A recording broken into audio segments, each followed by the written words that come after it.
This is CGTN, China Global Television Network.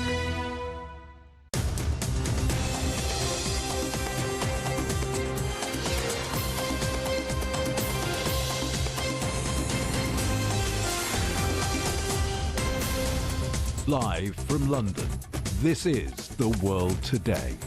Hello, I'm Jamie Owen. Welcome to the programme. Our top stories. At least 15 people dead as flooding hits China, and there's no sign of a let-up in the weather. Our other headlines: Ukraine and Russia trade accusations over a possible planned strike on the Zaporizhzhia nuclear power station. Thousands of Palestinians attend the funerals of some of the 12 people killed in Jenin refugee camp, as Israel says its mission there is complete for now. And fury over Fukushima. The United Nations says Japan's plan to discharge treated water from the nuclear power station is safe, but not everyone agrees. At least 15 people have been killed in flooding and several others are missing as seasonal downpours lash China.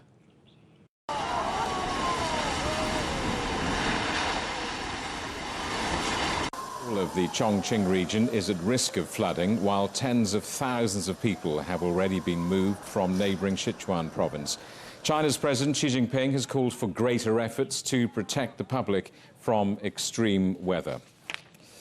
Well, let's talk to our correspondent, Guo Tianxi, who's in Wanzhou in Chongqing. Guo, just tell us what's going on there. I mean, how is it looking now? What's the latest?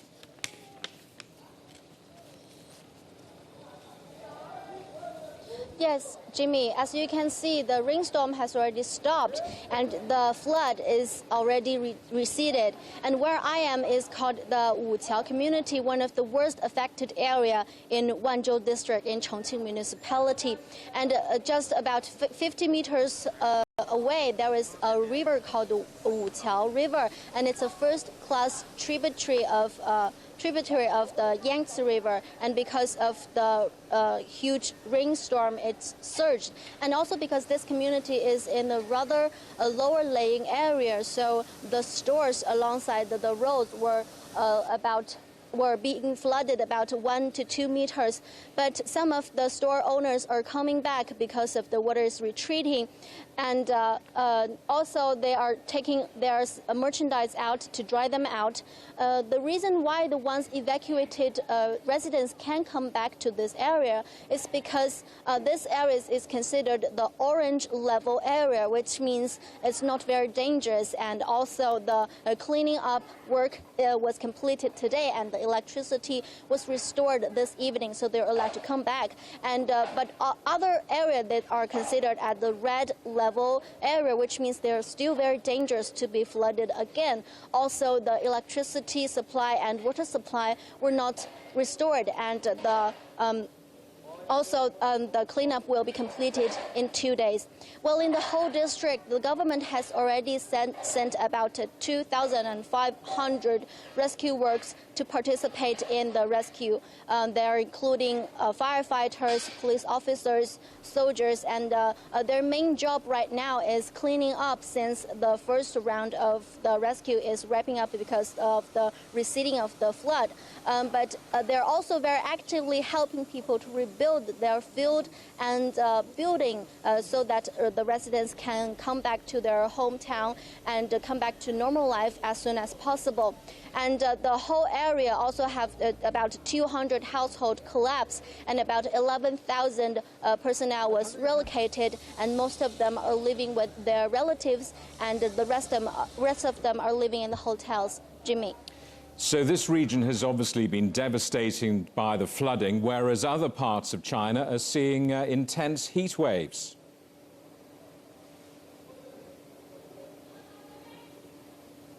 Yes, indeed.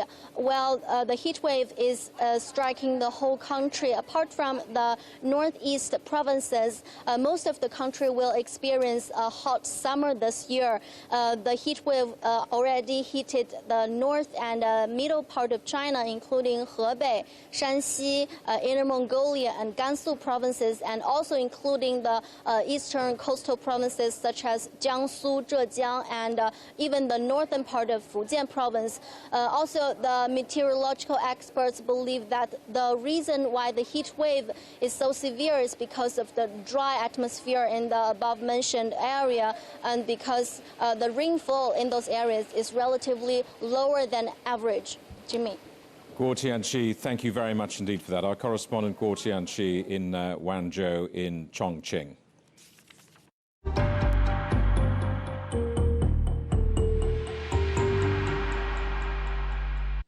Ukraine and Russia have accused each other of planning attacks on the Zaporizhzhia nuclear power station. President Zelensky says Moscow is responsible for putting objects similar to explosives on the roofs of several power units at the site. Europe's biggest nuclear power station has been subject to months of shelling. Meanwhile, Kyiv says it's pushed back Russian forces in parts of the Donetsk region that remain under Moscow's control. Well, let's talk to our correspondent, Stephanie Fried, in the city of Dnipro. Stephanie, what do we know about the situation at the Zaporizhzhia nuclear power station? Jamie, we don't. And that's the problem, is you were talking about these accusations that are being hurled back and forth between the sides. Very serious accusations. And over the past few days, accusations of sabotage, possible nuclear leaks, both sides, Ukraine and Russia, accusing each other. No real proof that from outside sources. And over the past, let's say, 24 hours, there's been somewhat of an escalation in the concern over what's happening and what could happen. So I'm going to rely on the intelligence community reports and what they're putting out. What they're saying is that Russia's main advisor to their atomic energy program, she has said that Ukraine is planning on sabotaging, exploding something, or exploding the plant or something at the plant. That's the Zaporizhzhia plant at Energodar, south of here, a few hundred kilometers south of here.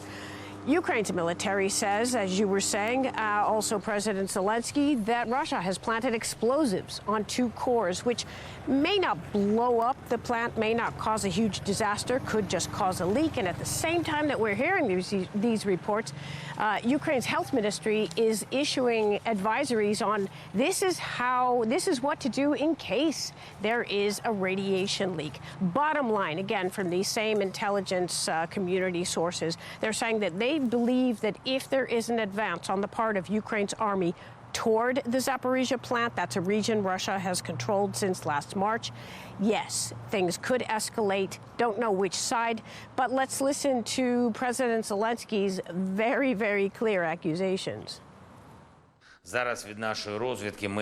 Now we have information from our intelligence that the Russian military has placed objects similar to explosives on the roof of several power units on the Zaporizhzhia nuclear power plant. It's probable they need to stimulate an attack on the plant, or they could have some other kind of scenario. But in any case, the world sees and cannot avoid seeing that the only source of danger to the Zaporizhzhia nuclear power plant is Russia and no one else. Stephanie, can we talk about Ukraine's counter-offensive in the Donbass? Ukraine reporting some gains in Russian-held areas. Right, and that's we're also getting the reports from national security officials here who are saying that they've claimed dozens of kilometers of what was Russian-controlled areas or territory. But again, reverting back to the intelligence community that's saying there's really no confirmed visible progress in terms of this counteroffensive. Fierce fighting, however, in the areas of Bakhmut, Zaporizhzhia, which is around that plant that we just talked about, and 8 civilian residential buildings and 40 people injured in the Kharkiv area attributed to a Russian strike there. And in the Russian-controlled area of Donetsk, 36 injured attributed to an explosion there. Jamie? Stephanie, thank you for that. Our correspondent Stephanie Fried in Dnipro. Moscow says Russian territories have come under fire from Ukrainian forces. Governors in the Kursk and Belgorod region, close to the border with Ukraine, have reported civilian injuries in a string of attacks that have damaged homes and hospitals. Let's talk now to our correspondent Dasha Chernyshova in Moscow. Dasha, Kyiv generally doesn't comment on claims of cross-border attacks. What are the Russian governors saying on this?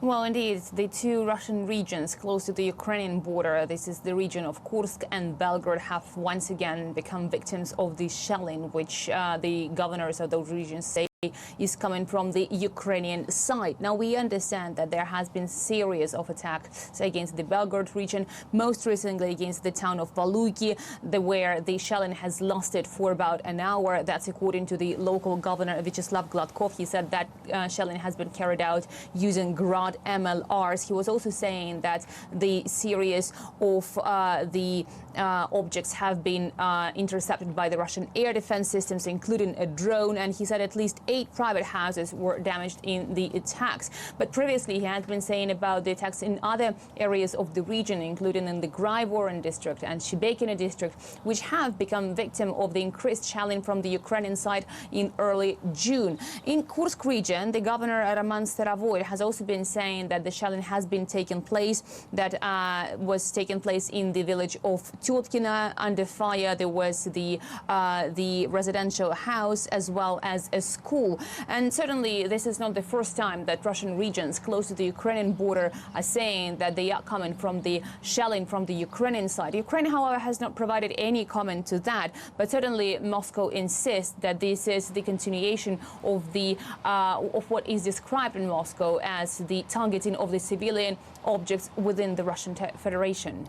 The Kremlin has confirmed what it describes as contact with Washington over the jailed Wall Street journalist Evan Gershkovich. What more do we know about this?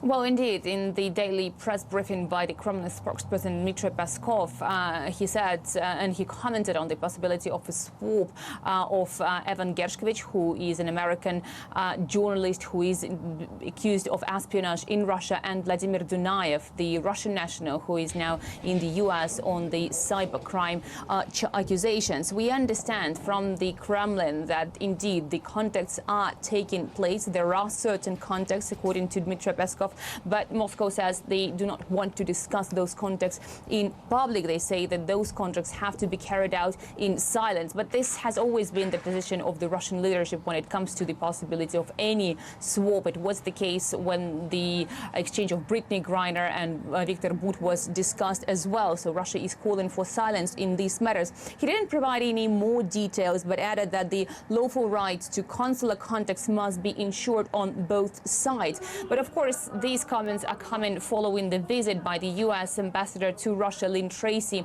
She visited Gershkovich at the Lefortovo prison for the first time since April. And the Russian diplomats in the U.S. have had an opportunity to finally meet the Russian national Vladimir Dunayev in Ohio. He was extradited to the United States on the cybercrime charges, and that happened in 2021. Since then, there was no consular access to him for the Russian diplomats, and we also understand from those diplomats in the United States saying that Dunayev is problems with his eyesight, which is deteriorating very, very quickly, they say. Dasha, thank you for that. Our correspondent Dasha Chernyshova in Moscow.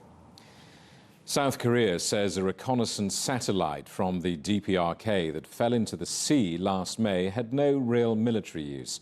The South Korean military announced their findings after retrieving the wreckage of the satellite, as well as parts of the rocket that crashed soon after takeoff. Last month, the DPRK made a rare public admission of the failed launch. Officials in US President Joe Biden's administration have been restricted from contacting social media companies about moderating their content. A federal judge ruled the government overstepped in efforts to address false claims about COVID vaccines and the 2020 election. It's a victory for the Republicans, who accuse officials of censorship. Democrats say the online platforms have failed to address misinformation. The world recorded its hottest day ever this week. The average global temperature on Monday reached 17 degrees Celsius, passing the 26 record of 16.9. Scientists say it's the result of the naturally occurring El Nino weather event and the continued release of carbon dioxide from human activity. You're watching CGTN. Still ahead, be the main character in your own adventure. Why gaming could soon see a revolution, all because of artificial intelligence.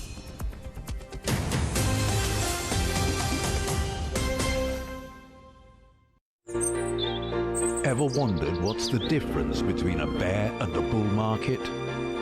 Where are the cash cows? And who are the lame ducks?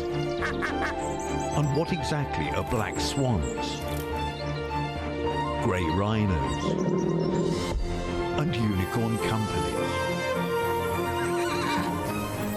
Make sense of it all with Global Business, only on CGTN. There's a new agenda for a new world, accelerating change in almost every part of our lives. It's shifting the norms of how we work, travel, and connect. How we think, interact, and develop. It's a new reality, a new agenda with me, Juliette Mann.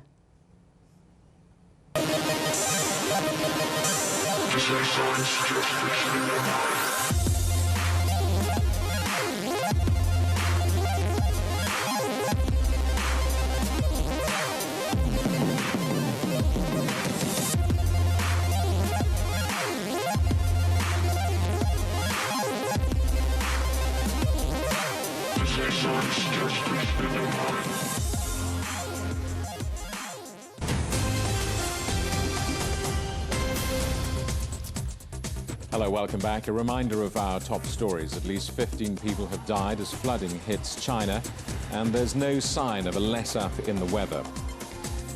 Our other headlines: Ukraine and Russia trade accusations over a possible planned strike on the Zaporizhzhia nuclear power station. Funerals have been held in the West Bank city of Jenin for 6 of the 12 Palestinians killed during Israel's assault on the refugee camp. Hundreds of people marched through the city's streets just hours after Israel's military withdrawal. More than 1,000 troops were deployed in an operation Israel says was aimed at destroying militant infrastructure and weapons. Well, let's talk to our correspondent, Noor Harazin, who's in Gaza for us. Gaza, Noor, what's the latest on this in Gaza? What have you got for us?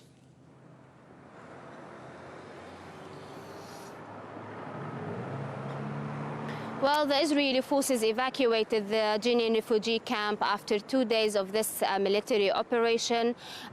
This morning, hundreds of Palestinians from Jenin refugee camp marched in the funeral of 6 of the people who were killed during this operation. If we're talking numbers, and according to the Palestinian Health Ministry, 12 people were killed.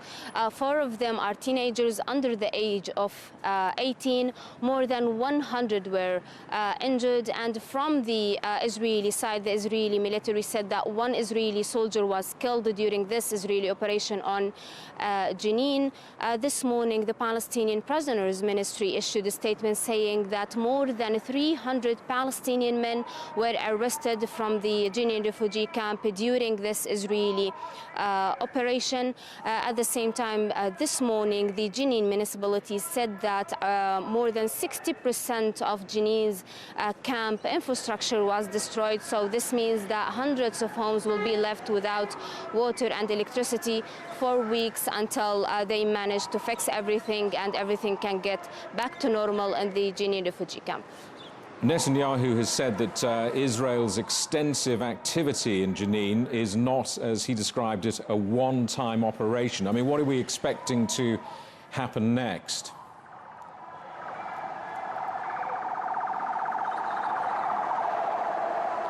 Well, yes, this is actually not the first operation on Jenin refugee camp. Actually, this is the second one in less than 2 weeks. So, yes, people here on the ground, Palestinians, do expect that more operations on the Jenin refugee camp will be in the upcoming months, maybe weeks.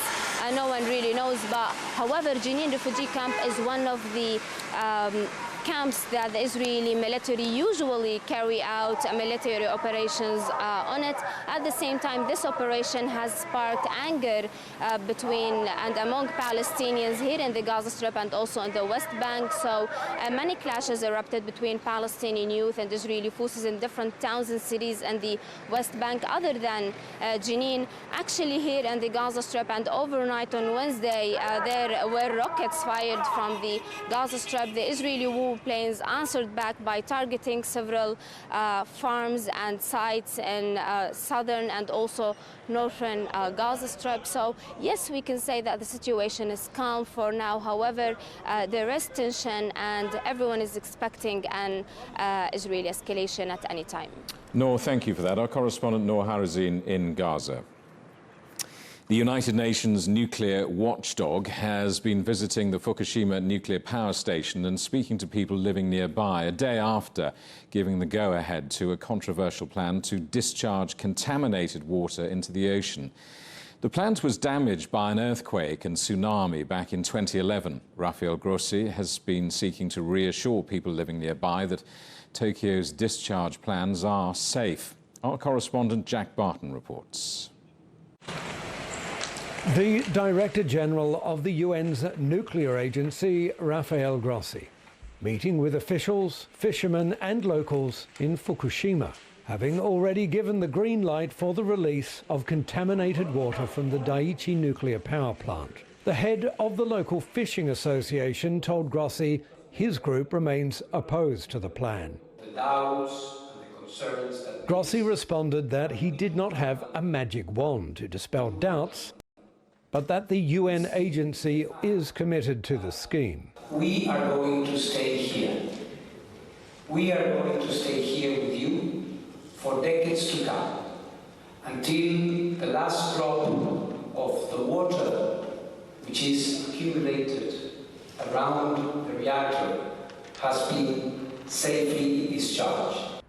The mayor of Iwaki town, where the meeting was held, told Japanese officials the priority should now be transparency and information, not a rush to release the water. The Japanese government is yet to announce when it will begin releasing the contaminated water into the Pacific Ocean. Some people here were reassured by Grossi's face-to-face with locals. Many things have happened prior to this meeting, and my opinion is that many of the local people are calmly accepting this. But others say the plan represents a setback to a region just getting back on its feet. They started to rebuild, and they are quite comfortably recovered after the disaster. And now that all the waste water goes into the ocean, that would affect the people, and I don't really feel safe at all.